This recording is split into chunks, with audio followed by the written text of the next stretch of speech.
Today's Culotta and the Prince vlog, Thursday's edition here, where it was an active show this morning. Still dominating the news is LSU's defensive coordinator vacancy. Bob Shoop, Penn State defensive coordinator, re-ups his deal in Happy Valley. He'll stick around on James Franklin's staff. Some new names starting to surface, Prince. Yeah, we heard something earlier this morning about Don Pelham from Oregon, so we're going to be following up on that. I think there's a lot of frustration in the fan base right now because the lack of names that are coming out, and when the next name that we find is a guy who's coaching Monday night in a national championship game, people start to get a little frustrated because of the time frame with this. We've mentioned a lot of times, look, we're more concerned with the right guy than the right now guy, but when you're not hearing an awful lot of guys talking with Les Miles, and look, he does a lot of things close to the vest. Sure. He's gonna take his time, but he's also gonna be a guy that when he is working on things, he's not gonna tell people what's happening.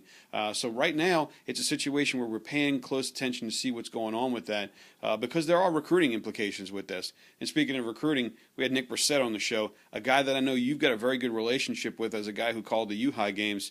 What were your thoughts on that interview? Well, I thought that he answered the recruiting question just like I thought he would. He's going to wait to things, discuss things with his family and figure things out probably closer to signing day. But if you read into the interview, and you can go back and listen to it right here at 1045ESPN.com on the Culotta and Prince podcast from today, he seemed to tip his hand that he was going to be in Baton Rouge this summer. If you just listen to what he was talking about, his relationship with Wilson, the rotation at the running back spot doesn't scare him. I still, in my gut, think he ends up at LSU. And you're better qualified than anybody who covers LSU or anything of that sort, covers recruiting, to speak to this.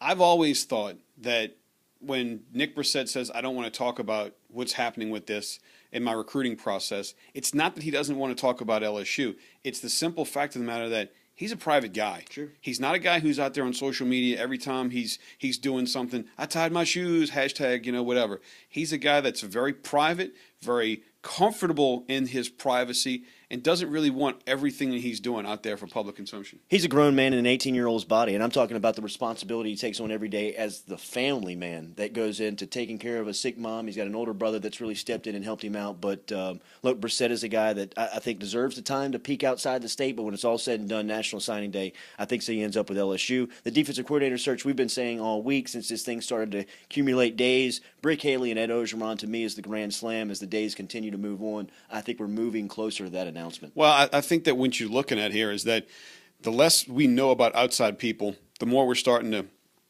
kind of rationalize the decision that would happen if the case were made for that.